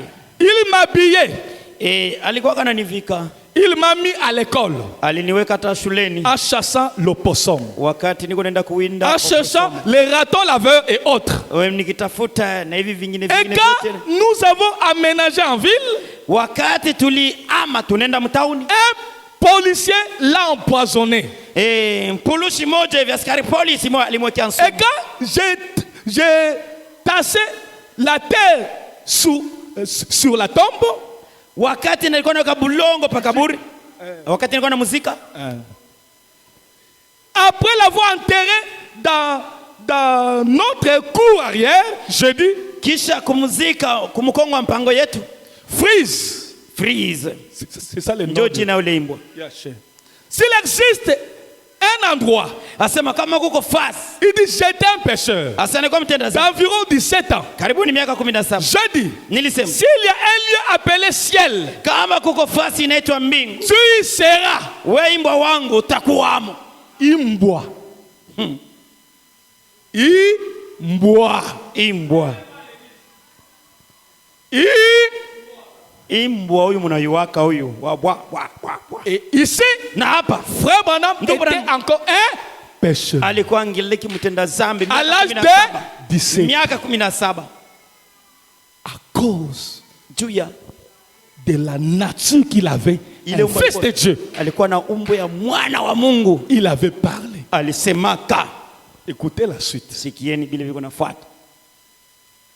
S'il existe un endroit, kama ko fasi, il dit j'étais un pécheur d'environ 17 ans. karibuni miaka 17. J'ai dit s'il y a un lieu appelé ciel, kama kuko fasi inaitwa tu mbingu, seras. wewe imbwa wangu utakuwa. Plus tard, miaka inapita, je me suis converti. Nikamini. J'ai toujours pensé, nilikuwa na wazaka tu, eh bien, mzuri, j'ai raconté cela à quelqu'un. Naliambia ile mambo mtu mwingine. Il a dit, alisema un animal être au ciel. Nyama ingie mbingu. Absolument. Kweli kweli. Il y a des animaux au ciel. Mbinguni banyama beko amo. Munamini na mwe. Vous aussi vous croyez cela? Il y a des animaux au ciel. Banyama mbinguni beko amo. Je voudrais vous poser une question pour vite dissiper les critiques. Asema nalipenda nimiulize juu kutosha masimamo. C'est masimamo. pas bien de critiquer. Quand vous entendez quelque chose de nouveau, ne soyez pas prêt à critiquer d'abord. Kanisa, kama unasikia vitu vyenyewe yasikiaka, usikuwa haraka kuanza kusimanga kusema kanya. Il pose la question. Dites-moi, uniambie, ce qui est arrivé à ces chevaux et à ces chars qui étaient descendus prendre Élie, qui sont remontés. Asema ile mampunda ile ilishukaka juu ya kumubeba Elia, ilitokeaka wapi? Inaenda wapi? Ça est où? Iko wapi? Où est ce cheval que Jésus chevauchera quand il viendra et revêtu de son vêtement teinté de sang? Asema ule punda ule mwenye Yesu atapandaka hapo, wakati atashukaka, wakati atakuwa na vala mango yake yenye kuwa na damu damu. Chevauchant un cheval de bataille blanc. Eko na panda pampunda wa rangi ya mweupe. Voyez-vous? Munaona? Où sont les loups et cet agneau qui vont paître ensemble? Asema beko wapi ule mwana kondoo na udupu bale banyama banakulianaka bale. Non. Batakuwa ils vont manger ensemble. Bale banyama bale. Ils viendront d'où? Batatokea wapi bale banyama makali makali? Donc ils vont manger ensemble. Le loup et l'agneau ne peuvent pas être ensemble. Sa vile simba na mbuzi batakuwa pamoja. La Bible dit qu'ils mangeront ensemble. Biblia inasema batakuliaka pamoja. Maintenant, il faut maintenant poser la question. Ces animaux-là viendront d'où s'ils ne sont pas au ciel? Kama bana mumbingu batatokeleaka wapi? Les lions qui vont manger la paille comme les taureaux. Asema Simba ataanza kula nyasi mayani. D'où viendront-ils? Batatokea wapi? Ça est 5. Miam- Alors, Sasa. quand je descendais la colline, Wakati nilikuwa nashuka mlimani, j'ai vu venir le brave Frise. asema nalianza kuona ule imbwa Freeze kuna kuya. Il m'a regardé Aliniangalia et s'est approché de moi. na akanikaribia. Il m'a Akanichofea. léché la main. Akanilambula Je l'ai mkono. caressé. Nalimu. Juste à ce moment-là, Paka wakati le brave prince, asema ule praise wangu ule mwenye alikuwa mwenye kufa. Prince, le cheval de frère Branham. Ule punda wa ndugu Branham. Son nom était Prince. Jina yake ilikuwa ni Praise. Il dit, Anasema le brave prince, asema ule mon cheval, ule punda est wa venu mettre son cou sur mon épaule. alikuya anaweka shingo yake kulibeka yangu. Et il s'est mis à hennir. Akaanza saiko na J'ai dit, oh Dieu, nikasema yo Mungu, j'ai levé les yeux. nikafungula Il macho. m'a dit, tout ce que tu as jamais aimé, Akaniambia sa bale bote wenyewe et yapendaka kama tous ceux qui t'ont jamais aimé na bale bote wenyewe sont hawapendaka. rassemblés ici. Bale bote unapendaka na bale wewe unapendaka bana kusanyika hapa. Donc tout ce que lui a aimé, Bale bote alipenda. Dieu rassemble ça. Mungu anapokusanyisha fashi yake pembeni yake Et il les réserve au ciel. na alibaona mbinguni. Donc dans son parcours là, Safari yake comme lui avait la sémence, vile alikuwa na mbegu. tout ce que lui aimait là, Bale bote quand il alipenda. aimait trop fort, Alipendaka sana. je prends ça, Mungu il anababeba réserve. anabaweka. Il a aimé les chiens, Anapenda il imbo. prend les chiens, Mungu anabeba imbo il a aimé anamchungia. tellement les chevals, Anapenda punda sana. il prend. Mungu anambeba anamchungia. Imaginez que ces chiens ici Ona hapa a bali. été empoisonné. Huyu imbo balimwekeaka nsumu. Le frère Branham en pleurant, Branham anasema, il a pris son alilia. fusil. Alibeba bunduki yake. Il est parti chercher le policier là pour Anaenda le tuer. kutafuta ule mpulushi ule amuue. Son père Baba yake l'a arrêté. anamkataza. En route, il l'a giflé. Munji Il a anampiga. récupéré. Anamnyang'anya bunduki. Et quand il a cru, Wakati il a rencontré le même policier. anaenda kutana Il a tena mené na au ule askari Seigneur. polisi moja ule mama anamrudisha kwa anampeleka kwa Bwana. Amen. Amina. Mais les chiens là, Lakini ule mbwa ule et les chevals, na punda ule parce qu'il lui a aimé, juye Branham alibapenda ils sont au ciel. banengia mu mbingu. Amen. Amina. Vous êtes avec moi? Mnanifuata? Lisons encore. Il y en a beaucoup. J'ai pris seulement 2 citations. Inalibeba tu mabeti mbili. Biko bya mingi. Prenons Tubebe. les condoléances à la famille de Stade Clegg. Ni kufariji kwa ile jamaa ile ilikuwa na kilio. 13. 13. Année Mwaka 24-9-60. tarehe 24 mwezi wa 9 mwaka 16.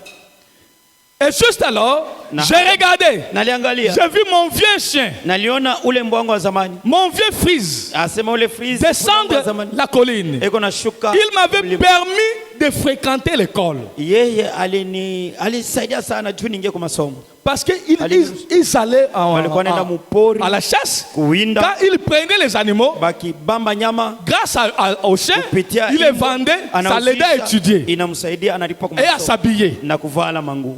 Amen. Kuuza Donc manguo. il aimait beaucoup les chiens là. Sasa alikuwa anaipenda sana ile mbwa. J'avais chassé avec lui pendant les 8 et la nuit, pardon. Nalikuwa na winda naye usiku. Et vous savez, il attrapait les opossums, Alibamba wapuso. des ratons laveurs et Alibamba autres. wale wanyama wengine Et wengine. j'en vendais les fourrures. Sasa nilikuwa nauzisha hata majani. Et c'était mon vieux chien qui Ilikuwa ni- venait. ule mbwa wangu wa Et zamani. juste alikuwa- alors, na haja hapa j'ai sasa. regardé, voici venir mon vieux petit cheval. Nalikuwa naona kale kampunda kangu kadogo Maintenant, zamani une fois, kunakuya. un ministre m'a dit, Na mara moja mtumishi mwali il n'y a pas longtemps, akuya kwa wakati mmoja. quand je me référais à ceci, Wakati nalikuwa nasemea pa il a dit, alisema pensez-vous que les animaux seront au ciel? akaniuliza sema unawaza yako banyama batenda kumbingu? J'ai répondu, oui, Nilijibu, monsieur. ndiyo. Il Bwana dit, Yesu. où trouvez-vous cela dans l'écriture? Akamuuliza sasa wapi ile bitu biko maandiko? J'ai dit, où sont les chevaux qu'on fait monter Élie au ciel à bord du char? Asema wapi bapunda bale balipandishaka Elia kupitia? Où se trouve le cheval que Jésus chevauchera sur la terre? Asa wapi bale bampunda wenye Yesu atapandaka wakati Monté sur un cheval blanc avec son vêtement trempé dans le sang. eko napanda papunda mweupe mango yake Qu'est-ce ilikuwa que na damu. les loups et l'agneau paîtront ensemble et coucheront ensemble. Wakati gani kondolo na dubu watalala pamoja, watakula Qu'un pamoja? petit enfant le conduira. Na mtoto kidogo hivi ataanza kuongoza wale wanyama? Quand tout ceci s'accomplira-t-il? Wakati gani hivi vitu vyote Quand les vitatimilika? bœufs et les lions mangeront-ils la paille ensemble? Wakati simba na ngombe watakula nyasi Et pamoja? quand se coucheront-ils ensemble? Wakati gani simba watalala pamoja na Quand ngombe? toutes ces choses arriveront-elles? Wakati gani vitu vyote Et vitafika? alors, Na pale quand j'ai terminé de dire cela, wakati nilimaliza il était kusema, donc convaincu que c'était vrai. asema ilikuwa ni kweli.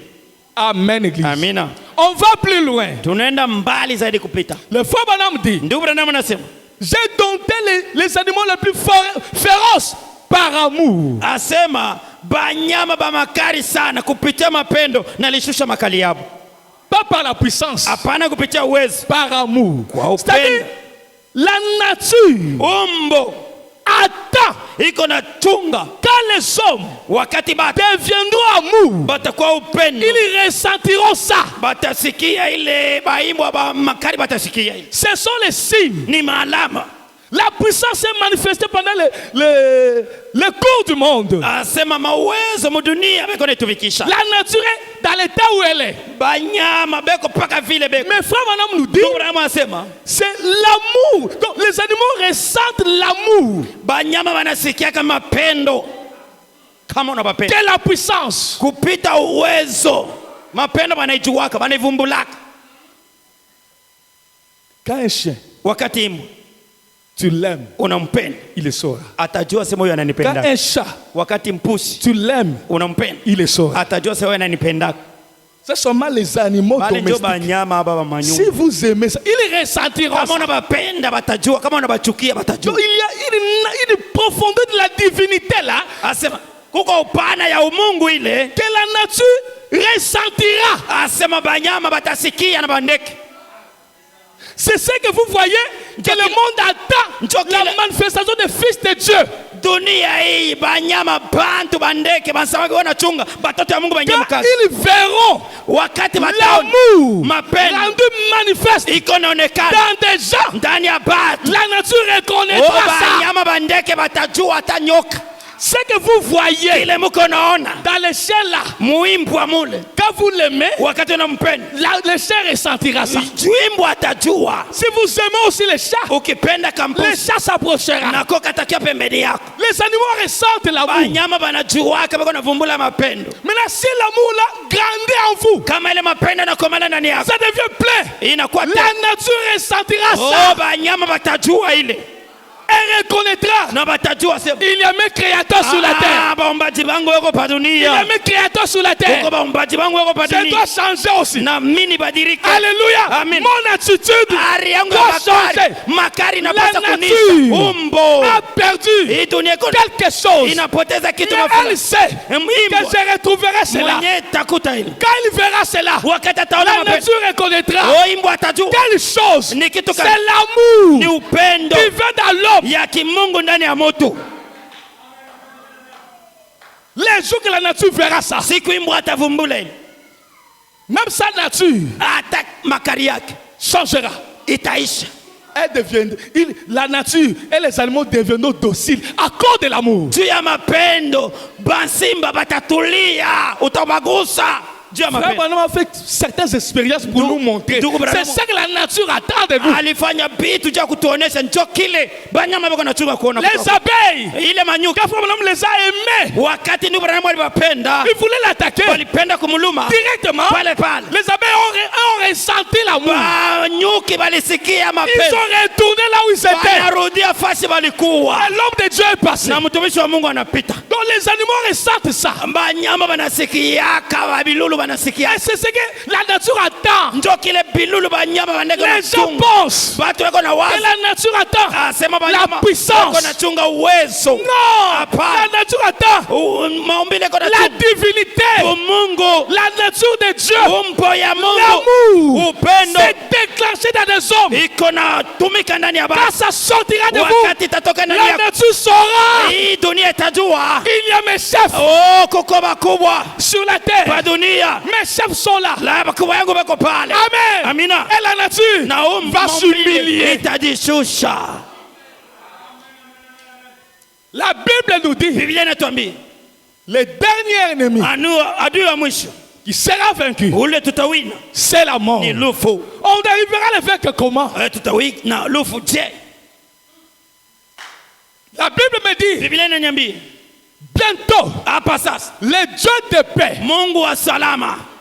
Dieu est le Dieu de paix quand? Wakati gani anakuwa wa salama? Quand vous voyez ça, Wakati munaona hii cette constellation d'anges, asema inafanyizwa na malaika quand saba. Jésus descend, Wakati Yesu yuko anashuka, il se présente comme le Dieu de paix. eko na jonesha na jitambulisha Il kama dit kwa salama. shalom à l'église. Anaambia amani kanisa. Là, Pale il est le Dieu de paix ni Mungu wa qui salama descend mwenye kushuka un peu sous la mer, un peu sur la mkulu terre, pa bahari na pa pour mettre fin à bulongo tout, juu ya kumaliza mambo yote pour porini, accomplir tout. juu ya kumtimiza yote. Il est fait où? Eko naifanya Il wakati gani? descend dans l'homme Ni wakati eko nashuka pour ndani ya mtu changer la nature juu ya de l'homme. kubadilisha umbo ya mtu. Amen. Amina. Alors le Dieu de paix Sasa ule Mungu wa qui salama est dans l'homme mwenye kwa ndani ya mtu écrasera ataponda bientôt hapa sasa Satan shetani sous vos pieds. chini ya miguu yenu. Comment? Namna gani? Par amour. Kupitia upendo. Amen. Amen. Amen. C'est cette nature Ni ile qui umbo va écraser Satan. ndio Frère, itaponda le shetani. diable ne peut pas combattre l'amour. Shetani hawezi kuombanisha Il ne upendo. peut pas. Hataweza hata kidogo. C'est tellement grand pour lui. Iko kubwa kumupita. C'est tellement puissant pour Iko lui. ya uwezo sana Il kumupita. n'arrivera Shetani jamais hataweza hata mo à kidogo. vaincre l'amour. Kuwina Jamais, upendo. jamais, jamais. Kamwe. C'est ça qui fait la force de l'épouse aujourd'hui. Chenye kufanya nguvu ya bibi harusi leo. Amen. l'église. Amen. Satan Shetani sera vaincu atawinwa par la chose la plus simple devant les gens. kitu Mais kenye très puissant devant Dieu. kiko naonekana kia chini sana mbele ya watu, lakini kenye uwezo kubwa sana mbele ya Mungu. Le diable n'a pas l'amour. Shetani ana upendo, Et il ne peut pas affronter l'amour. lakini hawezi kupambana na Un upendo. sorcier ne peut pas affronter l'amour. Shetani hawezi kugombanisha upendo. L'amour est une force. Upendo ni nguvu. L'amour, c'est Dieu lui-même dans l'homme. Upendo ni Mungu yeye On mmoja ne peut ndani ya pas mtu. vaincre Dieu. Hauwezi kumuwina Mungu hata Amen. kidogo. Amen. C'est pourquoi Dieu, Ndio kwa maana Mungu Jésus par amour, Yesu kwa upendo il a affronté la mort. alipambana na Il kifo. savait, Alijua sema, par rapport à ma nature, kufuatana na j'ai le Mungu pouvoir niko na de mamlaka donner ma vie ya kutoa et uzima de wangu la na répandre. kubeba tena. Pourquoi? Juu ya nini? Il connaissait les secrets. Alikuwa anajua Il était siri. la parole. Alikuwa neno Fait yenye chair. kujifanya La mwili. manifestation même Kuonekana de kwenye l'amour de kwa Dieu. upendo wa Mungu. Il le savait. Alijua Yesu. Il le savait. Yesu alijua kabla mzuri. Rien ne peut affronter l'amour. Hakuna kitu kinaweza kuombana na Satan ne upendo. peut pas vaincre l'amour. Shetani hawezi kuwina La upendo. mort ne peut pas vaincre l'amour. Ulufu hauwezi C'est kushinda. pourquoi Ulu- Jésus Ndio kwa maana a Yesu défié la mort alitupia et tena il est upendo. sorti vainqueur. Alitoka mshindaji. Il n'a pas seulement détruit la mort, Akubomola tulufu. les séjours de mort, Nafasi yenye et habari. il a libéré Na les alifungula captifs bafungwa. parce qu'il était amour. Tu alikuwa upendo. L'amour sauve, Upendo unaokoa. l'amour libère, Upendo unaweka l'amour huru. fait entrer au ciel. Upendo unaingiza. Si tu aimes Kama unapenda toute personne que tu aimes mtu wote de unapenda tout ton na cœur, moyo wako tu wote le fais entrer. na unamwingiza mumpingu muokovu. Tout se passe par amour. Vyote viko natendeka kwa upendo. Amen, l'église. Amina. Je vous avais dit Aliniambia un secret siri qui est dans le cœur de Dieu. yenye kwa moyo wa Mungu. Que Dieu Mungu permettra que beaucoup de gens vivent sur la terre. ataruhusu batu bamingi baishi pa dunia. Il y a ceux qui Bayaze sont dunia. prédestinés Kuko bale benye bale. à être membres de cette épouse. Kuko bale Mungu alichagua bakwe bana De régner avec Jésus. batawale na Yesu Ceux-là, na bengine. Dieu les connaît. Mungu anawajua bale balichaguliwa. Maintenant, ceux-là Bale ont la capacité beko na maeneo de peupler le monde. ya kuyaza dunia. Amen. Amen. Si eux, Kama bo un d'eux, bo t'aime, bana kupenda il peut te faire entrer au ciel. banaweza Même si tu es un pécheur. hata kama mtenda zambi hata kunko hata kuingiza mumbingu.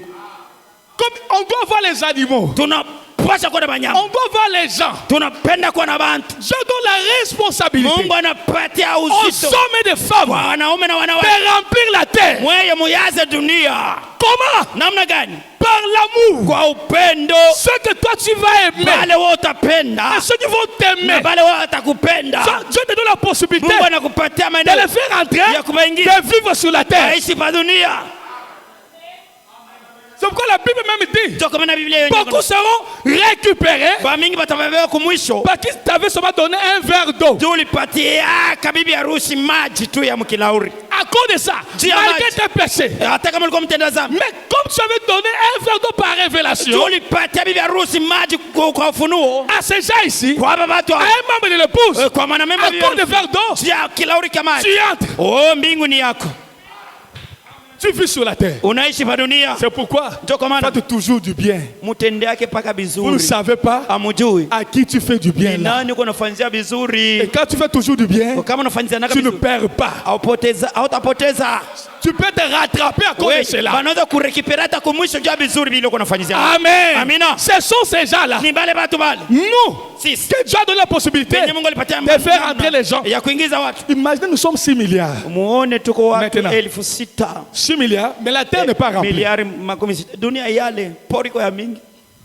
Surtout d'abord, nous en RDC, nous sommes Zaidi Mukongo. à peu près 100 millions ou bien 80 millions. tuko kama Mais il y a hizi. toujours des espaces vides. Lakini maporiko ya mingi. Maintenant, Sasa combien bangapi vont vivre dans la Nouvelle Jérusalem bataishi mu Yerusalema mupya et combien mwile dunia doivent ya vivre mpya. maintenant remplir cette terre? Sasa bangapi batayaza hii dunia yote? Est-ce que Dieu va créer encore des hommes? Mungu ataomba tena bantu bengine? Donc il y aura beaucoup d'espaces vides. Asema mafasi ya wazi itakuwa C'est ya pourquoi mingi. Dieu Ndio kwa maana Mungu nous donne la anatupatia responsabilité de faire entrer qui ya nous kuingiza voulons faire bale entrer au tunataka ciel. kuingiza Même Mungu. les animaux. Hata banyama bandeke. Ah, si tu aimes ça, Kama unampenda hata nyoka tu les fais entrer. unamuingiza. Comme s'ils meurent aujourd'hui, Kama hata nakufa leo mais tu vas les retrouver lakini là-bas. utampataka À cause juu ya de ton amour. mapendo yako. La responsabilité de l'épouse est grande aujourd'hui. Ile banapatia bibi harusi ni kubwa leo. Mais ce qui fera la faute de l'épouse, Kile kitafanya nguvu ya bibi harusi c'est l'amour ni divin. upendo ya kimungu. Dieu dans l'homme. Mungu ndani ya C'est mtu faisant chair dans l'homme. anajifanya C'est ça la mtu faute de ndani ya mtu. l'épouse Ndio nguvu aujourd'hui. ya bibi harusi leo. C'est par amour. Ni kwa Tu upendo vas aller au ciel. utaenda mbinguni. Quand tu aimes Wakati unapenda un vrai fils de Dieu, mwana wa kweli wa Mungu, la porte du ciel mbingu est là. mlango wa mbingu uko wazi bana kufungulia. Je vous dis la vérité. Na miambia kweli, Un vrai fils de Dieu. mwana wa kweli wa Si tu Mungu l'aimes de tout kama ton cœur, unampenda na moyo wako wote, c'est fini. kunaisha. Tu sois un pécheur ou pas, Uko vya manzambi ya mingi au hapana. je vous dis la vérité. Na miambia Si ton amour est sincère, Kama mapendo yako iko ya et wazi si tu suis de tout son cœur, na zaidi kama unamfurahisha, tu entres au ciel. mbingu naingia. Vous ne croyez pas ça? Amwamini, Faites toujours du bien. fanyeziane Tu ne sais pas haujui à qui l'homme l'a nani dit. ule mutu ule. Il y a des hommes qui sont des esprits que Dieu a mandatés. Kuko batu maroho benye Mungu alituma pa dunia. Ceux-là sont encore plus dangereux. Bale tena ndio bahatari bamvoye. Plus dangereux. Bahatari kupita. C'est pourquoi Dieu ils comme- peuvent défier Satan en face. Yeye shetani ko pala anamwambia utanifanya kitu. Il ne fera rien. Hatafanya kitu shetani. Pourquoi? Juu ya nini? Parce que Dieu les a dotés Mungu alibapatia de alibaekipe. sa nature victorieuse. yake. Ils ne peuvent jamais échouer. Hawawezi hata kushindwa kidogo. Dieu Mungu a modifié leur intérieur. nani hapo Mungu anaibadilisha. Il a mis ce que lui a. Anatumbukiza vile Mungu Ce ako na. qui a fait que Jésus puisse vaincre Satan. Kile kilimuwea Il fanya les met dans les hommes là. anabiweka ndani ya bale Il a dit watu. allez-y. Anawatuma Faites entrer mon peuple. mwingize Il watu wangu. n'échouera jamais. Bale watu watashindwa hata Si kidogo. vous les aimez, Kama unabapenda bale watu. frère, Ndugu, ils ont la capacité weko na de maeneo te faire entrer toi ya kukuingiza et wewe tout ce que toi tu aimes bale wenye utapenda. au ciel. Munaingia mu Yerusalemu mpya. Le ciel devait facile, Mbingu inakuwa mais mepesi. ça devait compliqué pour les hommes qui connaissent, qui Binakuwa ont des vya nguvu. écritures. Bale batu banayoma Or, ndiko. l'amour va au-delà de la connaissance. Upendo unaenda kupita na kujua kote. La connaissance disparaîtra. Kujua kutapotea. La prophétie disparaîtra. Maunabii itaisha. Mais l'amour Lakini demeure. upendo, iko na Parce que dumu. l'amour, c'est Dieu lui-même. Upendo ni Mungu yeye moya. On ne peut pas détruire l'amour. Hawezi kubomola kwa nini L'amour, upendo? c'est Dieu. Upendo ni Mungu. Amen. Amen. N'oubliez pas, Usisahau. Jean Yohana n'était que le type de cet amour. alikuwa tu ni mfano ile upendo. Mais il n'est pas mort. Lakini akufaka. Parce que les hommes voulaient qu'il soit mort. Batu balipenda Yohana. On l'a bouilli. Balimutokotesha. Il est sorti vivant. Anatoka mu mzima. Dieu nous montrait. Mungu alikuwa anapenda. Lui qui était le type d'amour, Yeye Yohana alikuwa que l'amour Asa ne upendo. périt jamais. Haikufaka Oh, c'est haipotea. ça qui fait la force de l'épouse. Kenye kufanya nguvu ya C'est ça qui bibi. faisait la force de notre Dieu. Kenye kilifanya nguvu ya Amen, Mungu. l'église. Amina. Vous comprenez? Munaelewa? Le mystère Siri. est dévoilé. Inafunuliwa. C'est à vous de saisir cela. Ni mwe De muipange. comprendre de cela. Ile. D'entrer dans ça. Muingie mwile siri. Que Dieu Na Mungu vous fasse entrer profondément. Amingize mupale. Alors, Pale. toutes les capacités Maeneo yote que Jésus yenye avait, Yesu alikuwa nayo. c'est lui. Kama yeye. Il a fait entrer les gens au ciel. Aliingiza batu mbinguni. Par Kwa amour. upendo. Toi aussi, Na wewe. tu les feras entrer. Utaingiza watu Par mbinguni kwa amour. upendo. S'il lui a pardonné Alisamehe plusieurs fois, mara ya mingi. toi aussi, Na wewe. tu pardonneras Utasamehe plusieurs fois. mara ya mingi. C'est lui. Kama yeye Il a supporté alivumilia les injures. matusi. Toi aussi, Na wewe. tu supporteras Utavumilia les injures. matusi. C'est lui. Kama Il yeye a supporté alivumilia l'humiliation. umushusha. Toi aussi, Na tu wewe supporteras utavumilia l'humiliation. wakati watakugusha. Voilà la nature de Ona Dieu. umbo ya Mungu. Voilà Dieu Ona Mungu manifesté dans la mwenye chair. kuonekana ndani ya mwili. Dieu fait chair. Mungu anajifanya C'est mwili. l'amour de Dieu. Upendo wa C'est Mungu manifesté uko dans naonekana les hommes. ndani ya watu. Que le Seigneur vous bénisse. Bwana Mungu amibariki.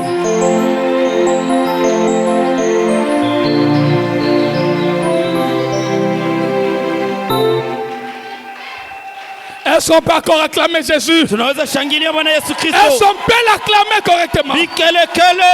Les grands vainqueurs. Oh. Les vainqueurs de l'amour. Oh. Les tout-puissants. Uwezo wote. Alléluia. Amen, amen. Alléluia. Amen. Gloire à Dieu. Utukufu kwa Mungu. Gloire à Dieu. Utukufu kwa Mungu. Alléluia. Amen. Écoutez, Oh, sikieni. le diable, Shetani il est puissant. eko uwezo. Le diable Shetani est puissant. ni wa uwezo. Mais notre Dieu, Lakini Mungu wetu elle est tout puissant. ni wa uwezo wote. Les tout là, Ule c'est uyote l'amour ni divin. upendo wa kimungu. Alléluia. Amen. Il a ça. Eko na Le ile diable n'en a pas. Shetani ana nayo. Ça amène Dieu Iko nampeleka à être le tout Mungu puissant. wetu akuwa wa uwezo wote. La force finale. Oh, nguvu ya Les mwisho. jeux vivants. Ya Mungu mzima. Alléluia. Amen. Acclamons le Seigneur. Bikelekele. Oh.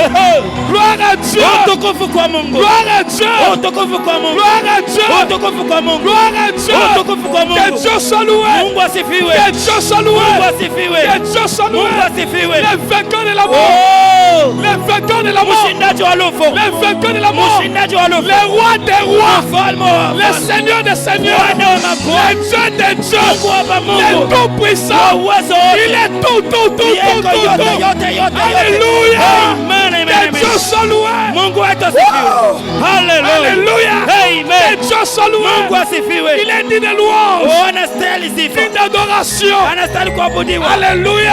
Amen. C'est pourquoi Ndio kwa maana on a dit walimwambia l'agneau qui a vaincu, mwana kondoo alishinda. tu es digne Unastahili de recevoir kupokea l'honneur, heshima, la gloire, utukufu, la richesse, utajiri, la puissance, uwezo, oh, ewe l'adoration kuabudiwa au siècle des siècles. makarne na makarne. Alléluia. Amen. Il a vaincu Satan. Alishinda Il a shetani, vaincu la mort alishinda lufu, et de ses jours de mort. nafasi ya wafu. Il est puissant notre Dieu. Ni wa uwezo Il Mungu est wetu. puissant notre Dieu. Ni wa uwezo Mungu Il wetu. est puissant notre Dieu. Ni wa uwezo Mungu Il est wetu. très puissant. Ni wa uwezo Est-ce que kabisa. vous le croyez? Eti mnaamini? Vous le croyez? Mnaamini? Si tu crois, tu es béni ce Kama matin. unaamini uko mwenye kubarikiwa asubuhi ya leo. Tu es béni ma soeur. Unabarikiwa dada yangu. Même le péché Oh, hata dhambi peut yako tomber. inaanguka. Alléluia. Amen. Le péché peut Dhambi tomber. yako hapa Tu sasa peux te inaanguka. dégager, Ukuwa libérer. huru, huru, Alléluia. huru, huru. Tu peux te sentir léger. Ujikute huru. Très léger. Huru. Parce que Dieu est Ndio vivant. Mungu uko mzima. Il est présent ce matin. Mungu ako tayari Il hapa. est présent ce Mungu matin. ako tayari Il hapa. est présent ce Mungu matin. ako tayari Il hapa. est présent ce Mungu matin. ako hapa Il tayari. est présent ce Mungu ako matin. hapa tayari. Croyez. Amini. Soyez libérés. Amini. Croyez. Amini. Soyez sauvés. Uokolewe. Croyez. Amini. Soyez bénis. Ubarikiwe. Croyez. Amini. Soyez restaurés. Oh, rekebishwe. Croyez. Amini. Croyez. Amini. Et vivez. Naishi. Alléluia. Amen. Que Dieu soit loué. Asifiwe. Qu'il soit loué. Asifiwe. Qu'il soit loué. Asifiwe. Acclamons le Seigneur Jésus-Christ. Tumshangilie Bwana Yesu Kristo. Acclamons-les. Tumushangilie Bwana Yesu Kristo. Acclamons le Seigneur. Tumushangilie Bwana. Acclamons le Seigneur. Tumushangilie Bwana. Acclamons le Seigneur. Tumushangilie Bwana. Acclamons le Seigneur. Tumushangilie Bwana. Acclamons le Seigneur. Tumushangilie Bwana. Acclamons le Seigneur. Tumushangilie Bwana. Acclamons le Seigneur. Tumushangilie Bwana. Acclamons-les. Tumushangilie. Acclamons-les. Vikelekele. Acclamons-les. Vikelekele. Acclamons-les. Vikelekele. Acclamons-les. Vikelekele. Oh, que Dieu soit loué. Mungu sifiwe. Alléluia. Amen.